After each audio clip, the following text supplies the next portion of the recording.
Bonjour bien-aimés. J'ai eu à cœur de partager des choses précieuses dont Dieu m'a fait grâce avec beaucoup de personnes. Module par module, je voudrais transmettre ce message à plusieurs personnes.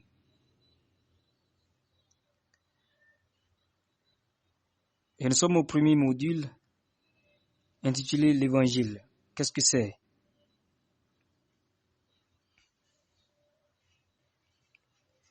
Nous en avons souvent entendu parler. Nous avons entendu parler plusieurs fois de l'Évangile, de la bonne nouvelle. Mais est-ce que nous savons exactement ce que c'est?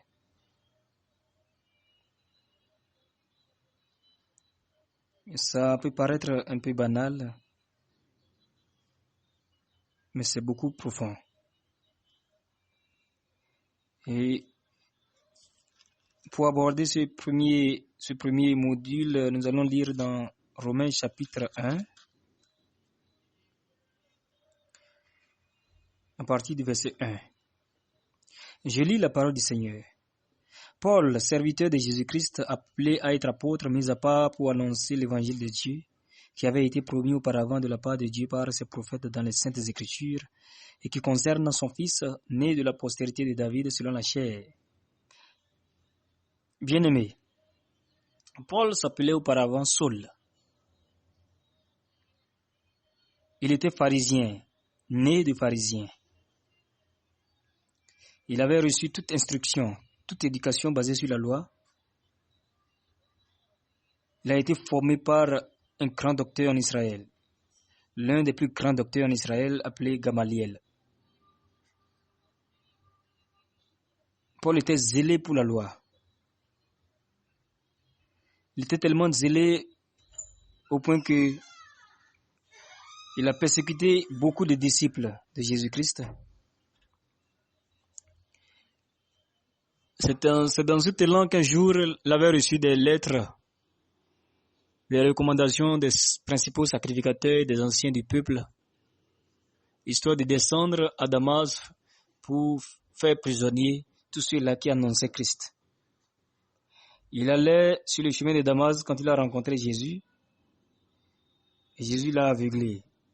Il lui a posé une question. Saul, pourquoi me persécutes-tu? Il te sera très dur de régimer les aiguillons.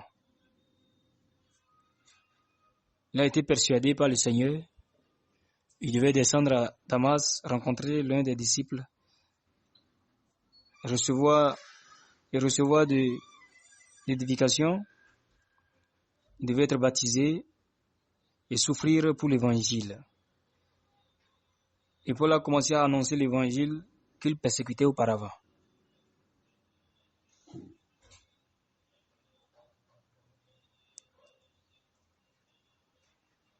C'est comme cela que Paul a été mis à part pour annoncer l'évangile de Dieu. Cet évangile que Paul a annoncé, c'était promis auparavant de la part de Dieu par ses prophètes dans les Saintes Écritures.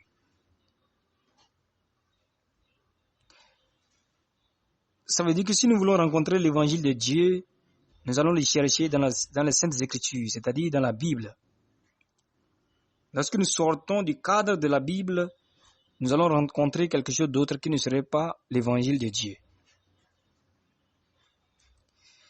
Cet évangile de Dieu concerne le Fils de Dieu. Le verset 3 dit « Et qui concerne son Fils, né de la postérité de David selon la chair. » Si la Bible dit que l'évangile concerne le Fils de Dieu, ça veut dire que l'évangile est l'histoire du Fils de Dieu.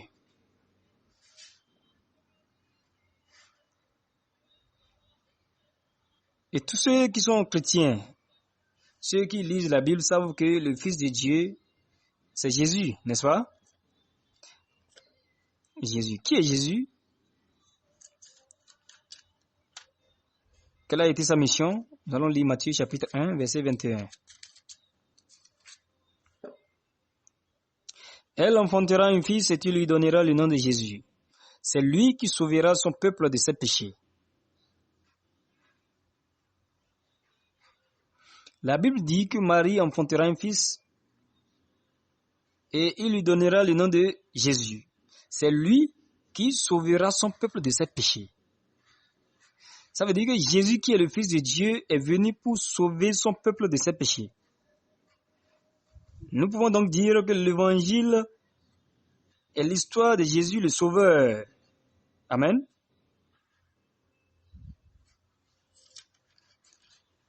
L'évangile est l'histoire de Jésus le Sauveur. Lorsque nous retournons dans Romains chapitre 1, Paul a donné une définition plus large. Dans le chapitre 1, en son verset 16. Nous lisons la parole du Seigneur.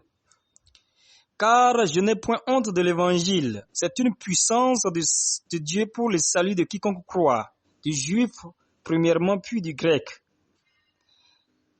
La Bible dit que l'évangile est une puissance de Dieu pour le salut de quiconque croit, du juif premièrement, c'est-à-dire de l'israélite premièrement, puis du païen.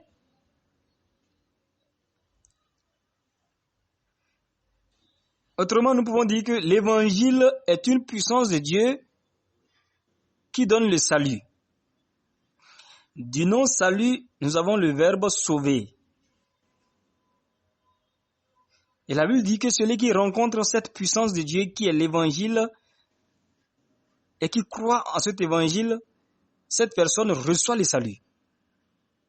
Comme nous l'avons lu tout à l'heure dans Matthieu 1, verset 21, le Fils de Dieu qui est Jésus est venu sauver son peuple de ses péchés. Autrement dit, l'évangile est l'histoire de Jésus qui est venu nous sauver de nos péchés. Amen. L'évangile est la puissance de Dieu qui nous sauve de nos péchés.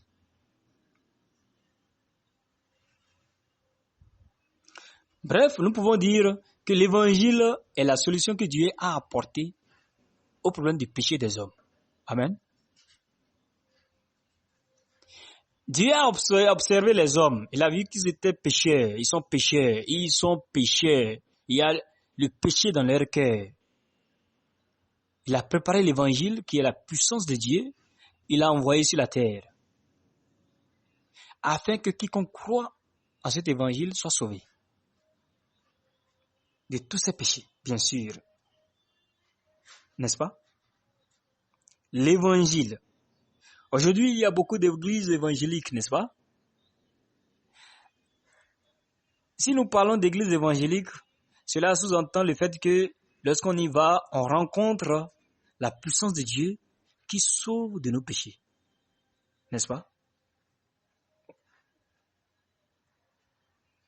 Une église évangélique a pour rôle d'évangéliser, de faire connaître à toutes les nations la puissance de Dieu pour le salut.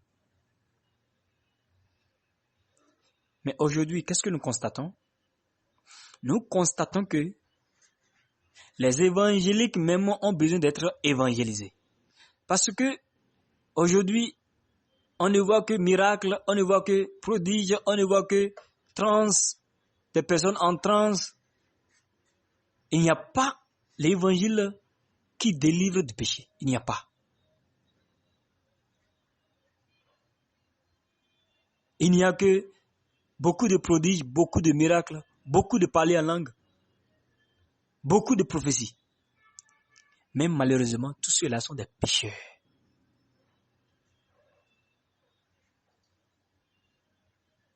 Beaucoup cherchent la puissance de Dieu. Ils veulent être habités de la puissance de Dieu.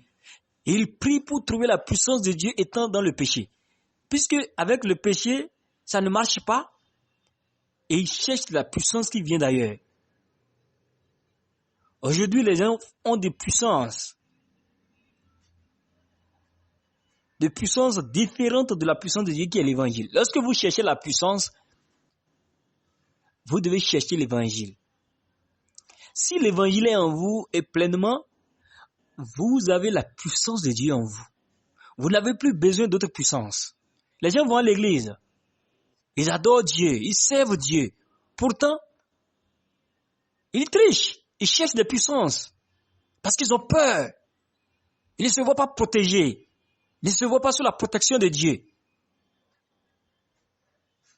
Bien-aimés, si vous n'avez pas l'évangile en vous, bien que vous fréquentiez des églises, bien que vous adoriez Dieu, bien que vous serviez Dieu, tous les jours, vous êtes dans la peur. Mais celui qui a l'évangile de Dieu dans son cœur, celui-là a la puissance de Dieu dans son cœur. Cette personne est protégée partout. Cette personne n'a pas besoin de notre puissance. Bien-aimés, lorsque nous avons lu la Bible jusque-là, nous avons compris que Dieu, il s'est soucié de la situation des hommes. Il a préparé l'évangile qui est une puissance de Dieu pour le salut. Il l'a envoyé pour nous sauver, n'est-ce pas? Nous pouvons dire de façon très brève que l'évangile est une solution au problème du péché des hommes. Et Dieu l'a envoyé. Dites-moi, bien-aimés, pourquoi devons-nous être sauvés de nos péchés? Qu'est-ce qui a motivé Dieu? Qu'est-ce qui l'a poussé? Quel constat a-t-il fait? Et il a préparé l'évangile comme solution au problème du péché et il l'a envoyé à nous qui sommes les hommes. Qu'a-t-il constaté? Pourquoi, pour lui, nous devons être sauvés de nos péchés? Savez-vous la raison? Connaissez-vous pourquoi? Nous allons vérifier la Bible dans Ésaïe 59.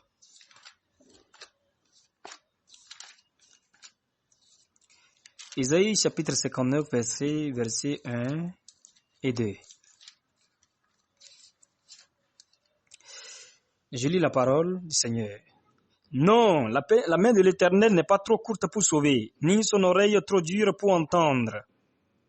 C'est-à-dire, la main de Dieu est bien longue pour nous sauver des problèmes. Lorsque nous sommes dans la tristesse, dans la détresse, dans l'amertume, lorsque nous sommes dans le danger, sa main est bien longue pour nous sauver rapidement. Son oreille est bien ouverte pour nous entendre, pour recevoir nos cris. N'est-ce pas? Et nous exaucer rapidement. Mais dans le verset 2, il est dit, « Mais ce sont vos crimes qui mettent une séparation entre vous et votre Dieu. Ce sont vos péchés qui vous cachent sa face et l'empêchent de vous écouter. » Ça devient sérieux. Même si auparavant nous avons pensé que Dieu nous avait sauvés de beaucoup de choses, ou bien nous a sauvés de beaucoup de choses, il a exaucé nos prières plusieurs fois. Dans le verset 2, la Bible nous montre que nos crimes mettent une séparation entre nous et Dieu. Nos péchés nous cachent plutôt sa face et empêchent Dieu de nous écouter. Écoutez bien, si je suis pécheur, à la lecture de ce passage, je dois réfléchir. Même si auparavant j'ai pensé que Dieu m'a secouru, Dieu m'a sauvé, Dieu m'a exaucé. En lisant ce passage, puisque je suis conscient de mon état pécheur devant Dieu, je dois balayer de revers de main tout ce que j'ai eu comme expérience dans la foi et croire la parole. La parole dit que malgré toutes ces expériences, j'étais séparé de Dieu parce que le péché m'a séparé tout simplement de Dieu.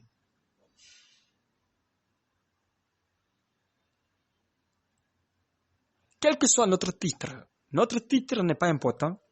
Quel que soit notre ministère, quel que soit notre rang dans la société, si nous sommes pécheurs, Dieu dit que nous sommes séparés de Dieu. C'est-à-dire, notre péché ou bien nos péchés constituent la barrière entre Dieu et nous.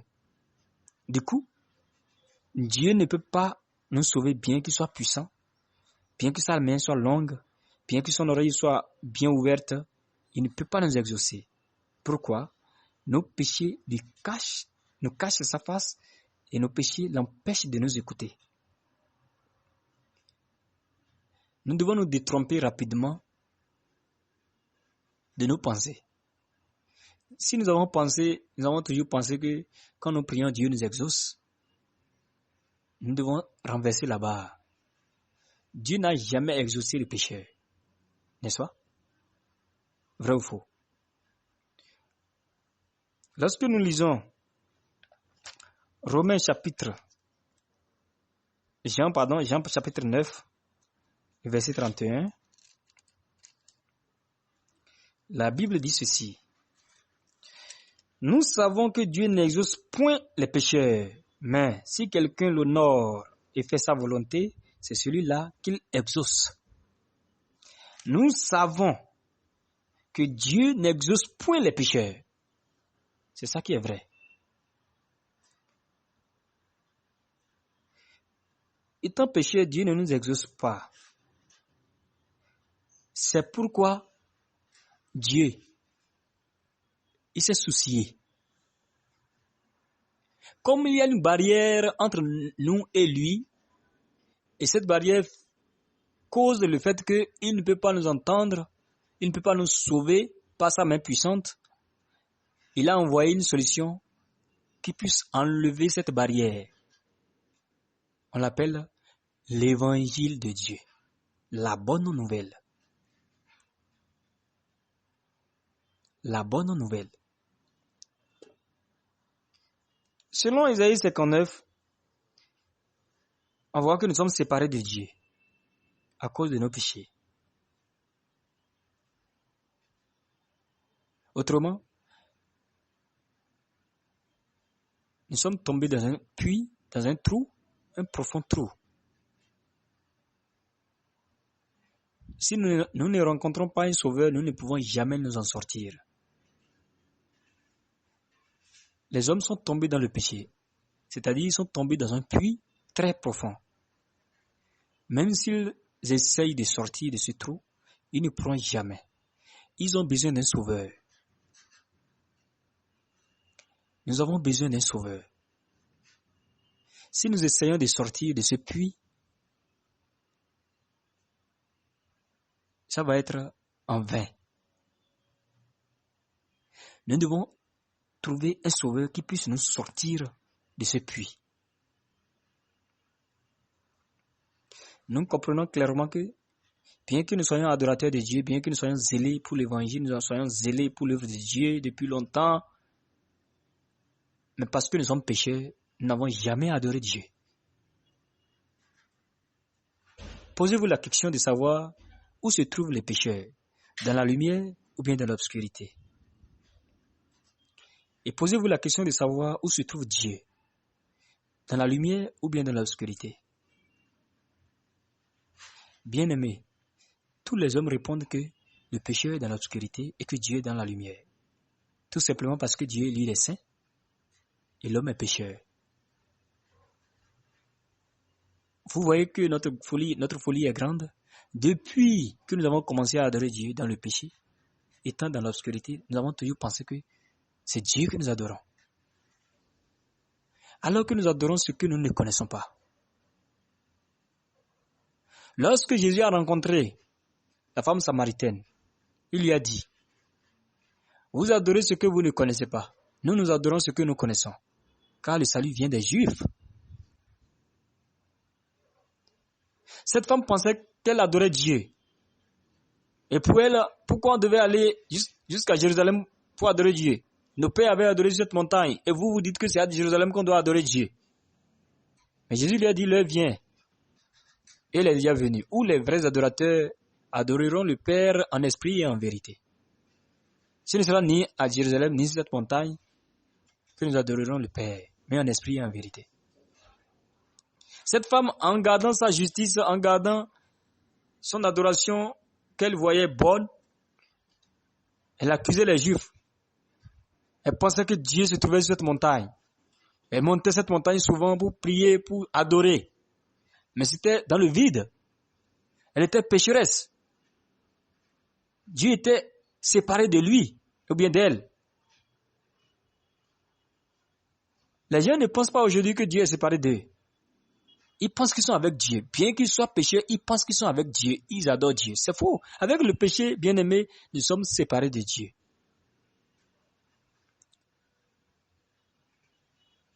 Le péché nous sépare de Dieu. Je m'en vais vous demander ce que c'est que le péché. Ce qui nous sépare de Dieu, est-ce que nous l'avons connu?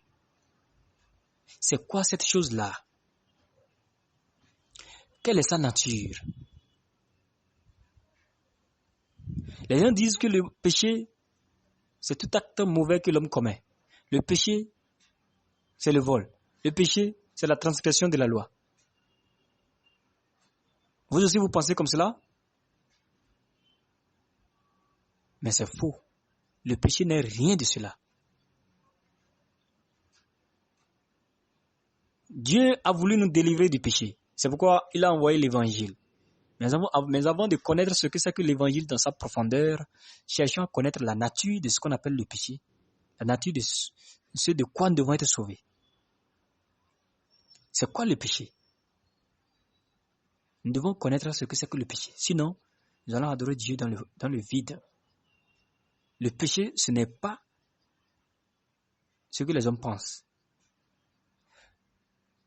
Pour toute question, pour toute inquiétude, vous pourrez m'adresser des écrits ou bien des questions sur ma page WhatsApp au plus 229 96 60 55 113. Vous pourrez aussi m'appeler. La Bible est merveilleuse et dans la Bible, il y a toutes les solutions aux questions. Si nous sommes mal informés, nous allons garder une fausse information et nous allons penser que nous sommes en train d'adorer Dieu. Bien-aimés, nous allons nous retrouver pour le module suivant. Nous parlerons du péché. C'est quoi le péché? Ce qui est sûr, ce n'est pas ce que les hommes comprennent. Le péché, ce n'est pas ce que les hommes comprennent. Dès que nous allons aborder ce module, nous comprendrons exactement ce que c'est que le péché. Portez-vous bien, soyez bénis.